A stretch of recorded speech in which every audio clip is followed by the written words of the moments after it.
Hello, NBA fans. Daily news about the Los Angeles Lakers.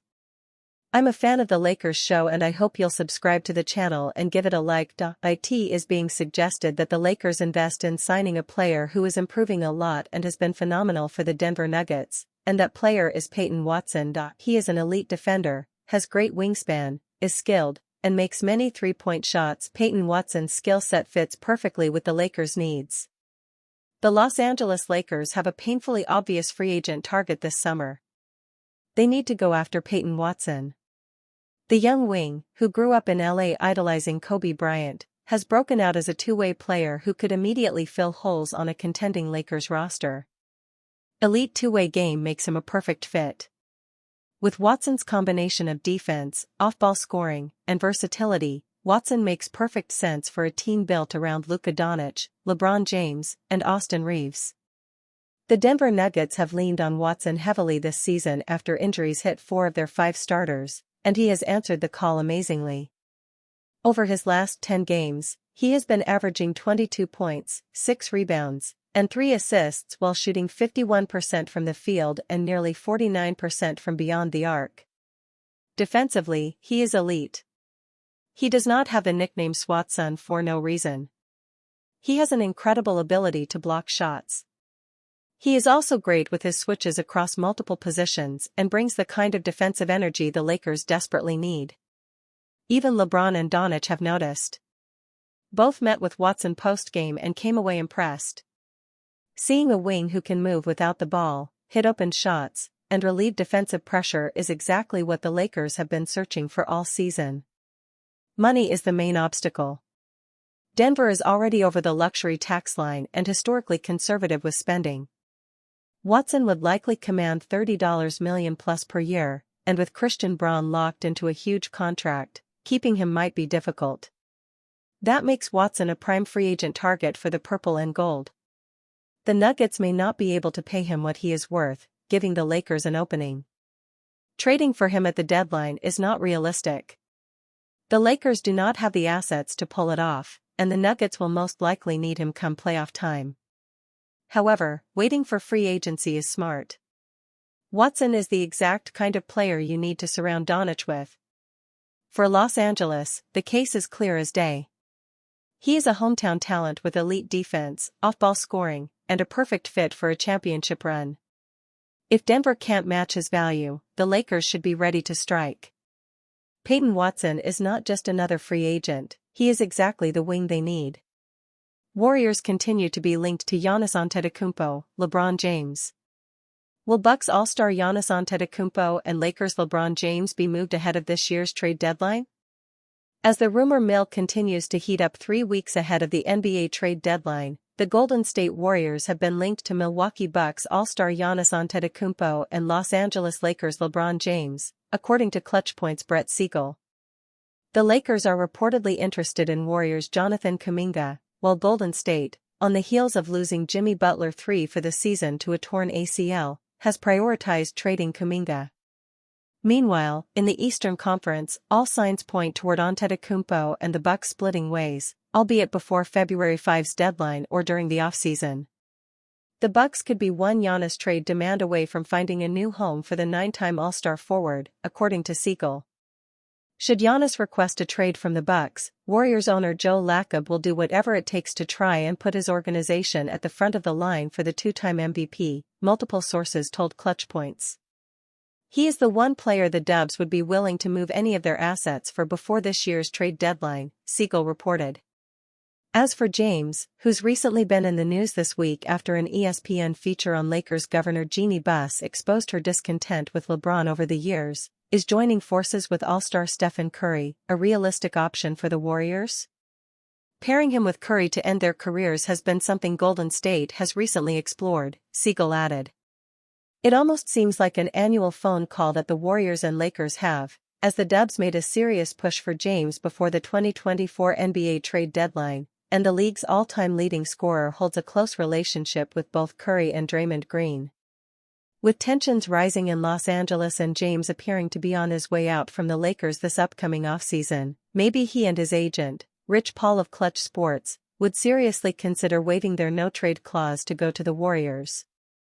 While there haven't been any specific talks between the Lakers and the Warriors over LeBron this season, Los Angeles' interest in Kuminga has been reported, whereas a potential move for James ahead of the deadline is unlikely. Giannis Antetokounmpo, Bucks headed toward divorce. Have All-Star Giannis Antetokounmpo and the Bucks reached a point of no return?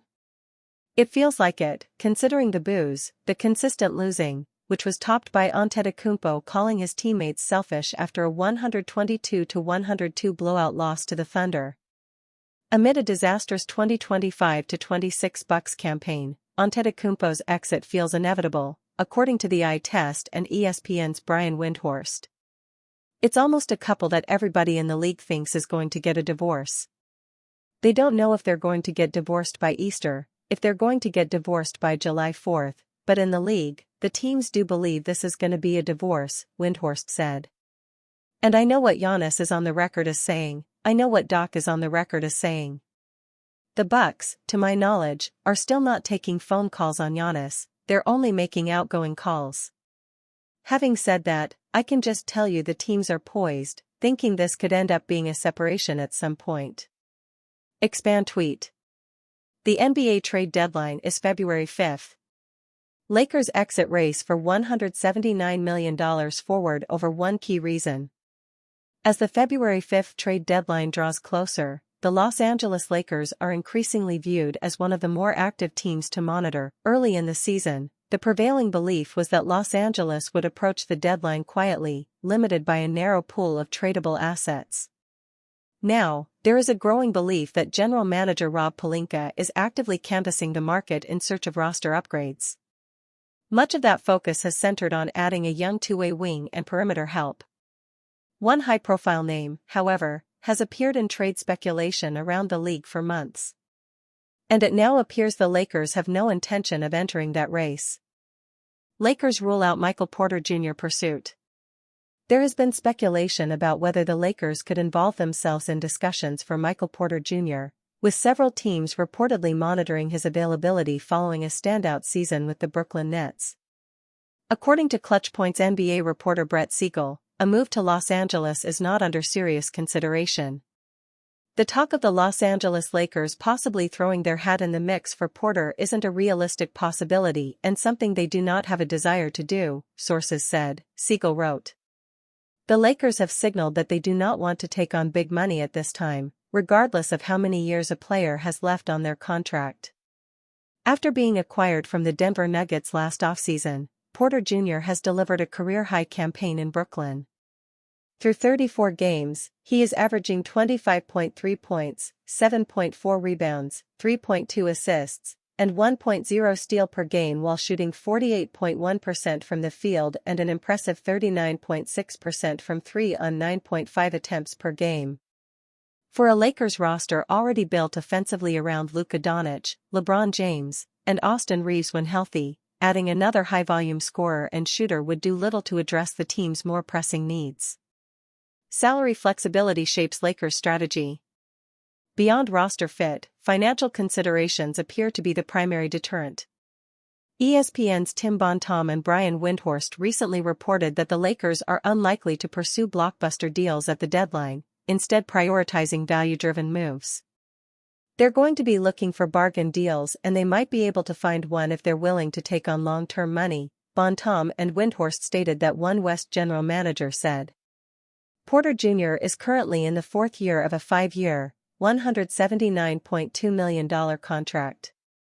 He is earning $38.3 million this season and is owed $40.8 million through the 2026-27 campaign. In theory, the Lakers could assemble a matching salary package using their expiring contracts, including Rui Hachimura, $18.2 million, Gabe Vincent, $11.5 million, and Maxi Kleber, $11 million. In practice, doing so would come at a cost. Los Angeles is projected to have more than $55 million in cap space this summer, flexibility the front office appears reluctant to jeopardize. That approach also preserves long-term flexibility, particularly with uncertainty growing around Giannis Antetokounmpo's future in Milwaukee. Bontemps and Windhorst further outlined those constraints. They sit just $1.1 million below the first apron and aren't permitted to exceed it, leaving them little maneuverability to take on short-term money, they reported. If LA waits until July, it will have 3 tradable first-round picks, cap space and salary flexibility. The Lakers currently control only 1 tradable first-round pick from either 2031 or 2032.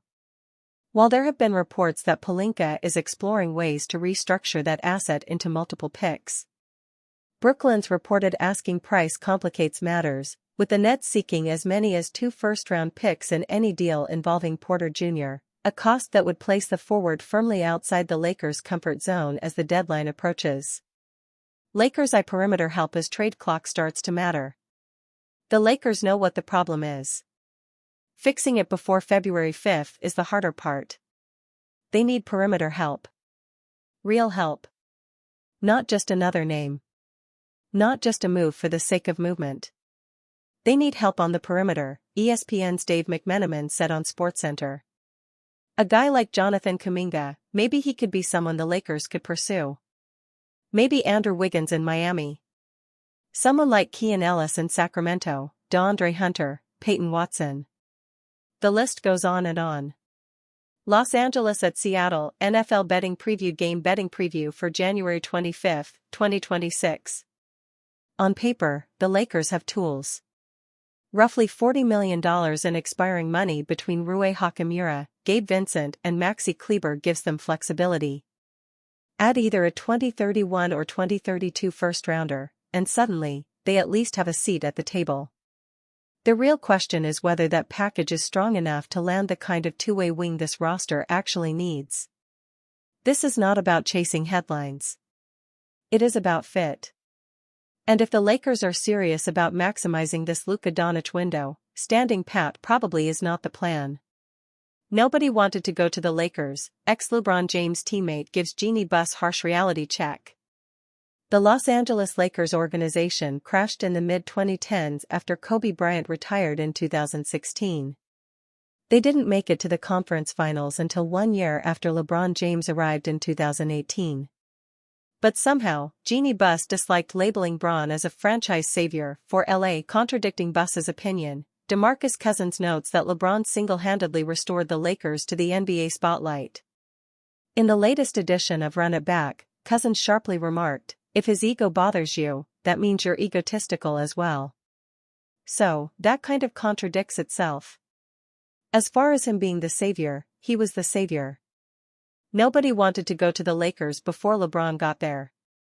According to the ex-NBA hooper, the LA Clippers somehow became the first team of Los Angeles before LeBron's trade, while the Lakers took a back seat.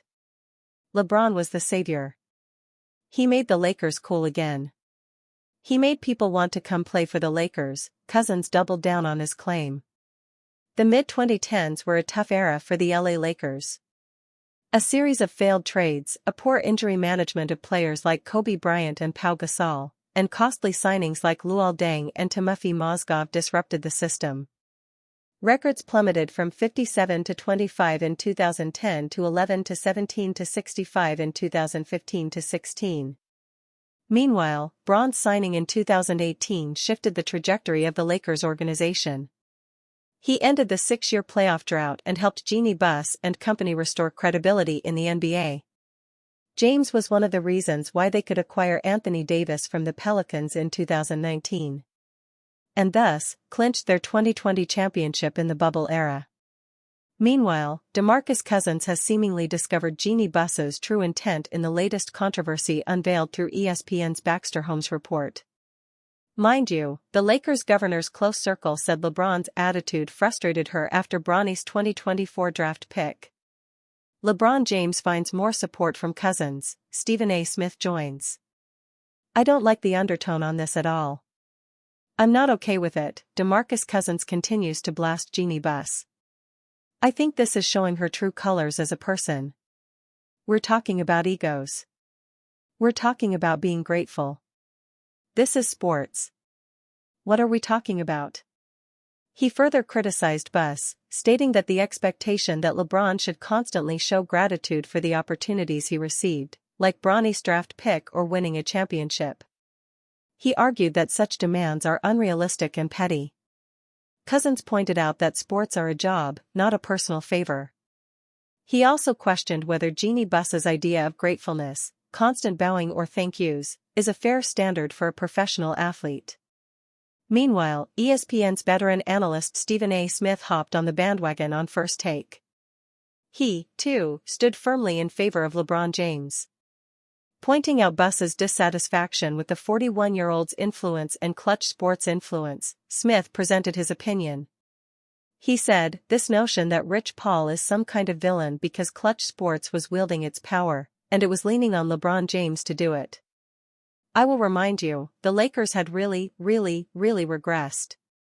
Here is the truth fans keep circling back to, the Lakers faded, then LeBron arrived and changed the course of fate. Therefore, accountability cuts both ways." DeMarcus Cousins sees gratitude debates as noise. Meanwhile, Stephen A. Smith echoes the power shift. Thus, for now, Jeannie Buss likely sits in an uncomfortable spot as criticism continues to come her way.